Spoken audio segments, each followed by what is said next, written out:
Good afternoon, everybody, and welcome back to RobMotive. So today, let's talk about ways to make your Toyota Tacoma last longer.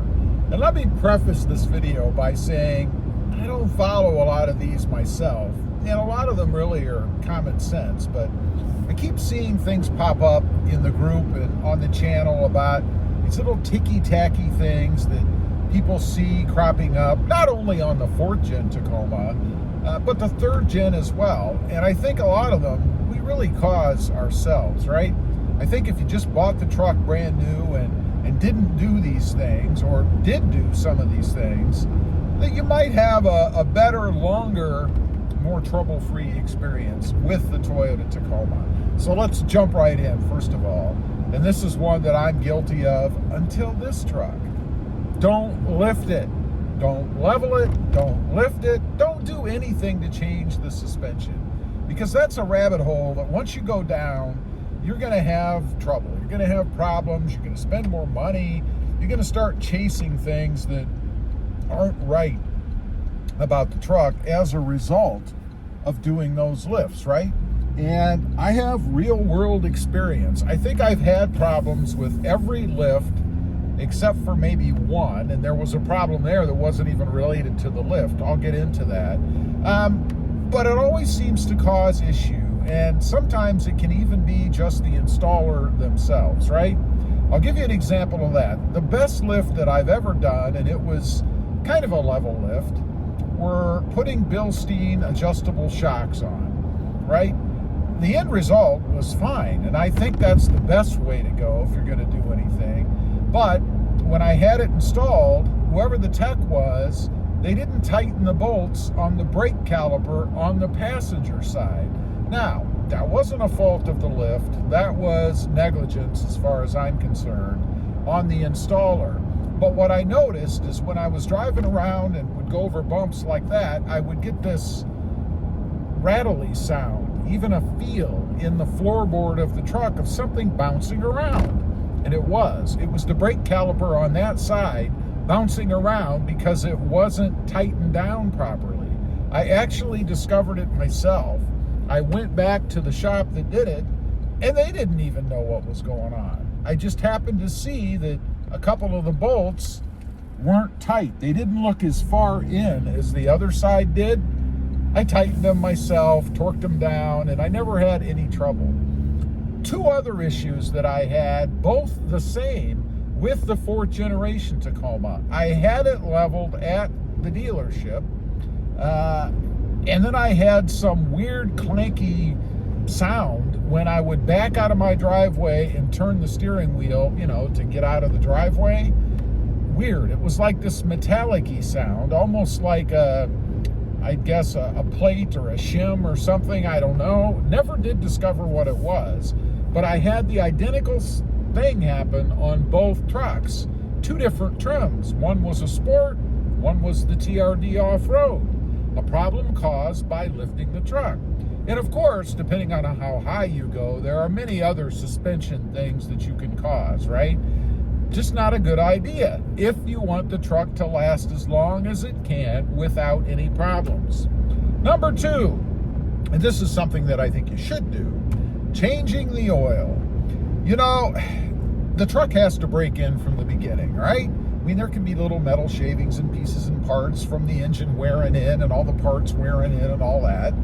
I really do believe the oil should be changed somewhere between 1,000 and 3,000 miles, just to be sure that you get all that junk out of there that acts like grit or sandpaper working its way through everything if you leave it in. After that, every 5,000 miles or once a year. This 10,000 mile BS that Toyota says is just that, in my opinion. BS. 10,000 miles to change your oil?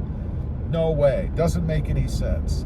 For me, it's going to be every 5,000 miles or once a year, whichever comes first, right?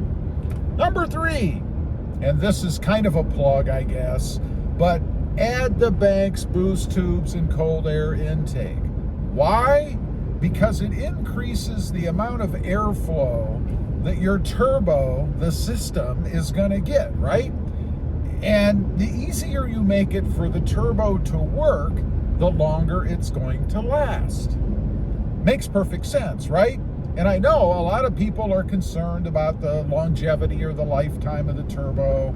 It's what I hear the most when people start talking about how long the Toyota Tacoma, the 4th gen, is gonna last. Give it a fair shake, right? Give it an opportunity to last longer. Plus, we'll turn this into an ad. There is a discount code, 10% off. Code RobMotive. Why wouldn't you do it? I don't know. Number 4, don't overload the bed. You know, the manufacturer does testing and things, and of course there is a tolerance, a plus or a minus, but don't put more in the truck than it's supposed to haul. You can start breaking suspension parts, springs, shocks, whatever you've got in your setup. They do it for a reason, the testing. Now, as I mentioned, there is a tolerance. Let's say, and I don't know the number off the top of my head, but let's say the max load capacity is 1,500 pounds, whatever it is. Yeah, you can probably go over a couple hundred or whatever. I mean, it's not going to be some major issue. But when you start going 1,000 over, 2,000 over, or maybe adding all that gear on the back that you know you want to add if you're a big-time off-roader, camper, or whatever, but you're going to haul that stuff around with you all the time, right? You're going to put more wear and tear on the setup. Never a great idea. Now, I said in the beginning, I don't follow these things religiously myself. I don't. I can't tell you how many times I went to get a load of rocks or dirt or mulch or whatever, and that front loader pulls up there and drops all that stuff in my bed, and then I drive home like this. I'm sure I exceeded the capacities, and down the line, if I kept doing that, obviously, I'm going to have problems as well. Number 5, don't exceed towing capacity. I mean, there's all kinds of issues that you can cause by doing that, right? Putting more wear on the engine, the drivetrain, the suspension, the brakes, I mean, you name it. And if you're a person that does that, then don't be surprised when you develop issues with the truck because you are overloading it. Follow the manufacturer's recommendations. They put them out there for a reason, right?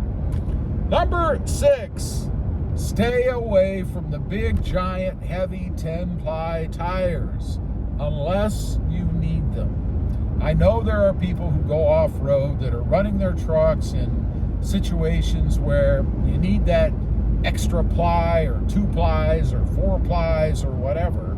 But if you don't need them, you're just hauling around that extra weight, putting more wear and tear every time you take the truck out.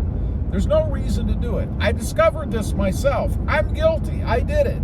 I put 10-ply BF Goodrich KO3s on the truck and then wondered why the truck felt so bad when I was going over bumps and things. Why my fuel economy was so crappy. I did it myself, and I think, again, I'm not faulting anybody. I mean, we all do what we do, right? And always in the back of your mind, you think, well, it is a truck. It should be able to do that. It's tough. It's a truck. But it still has its limits, right?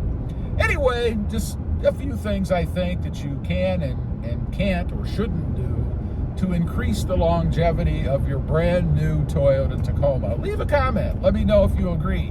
And what did I leave off? I'd be curious to know. Real quick, smash that subscribe button if you haven't before, and we'll see you next time on the web. Bye.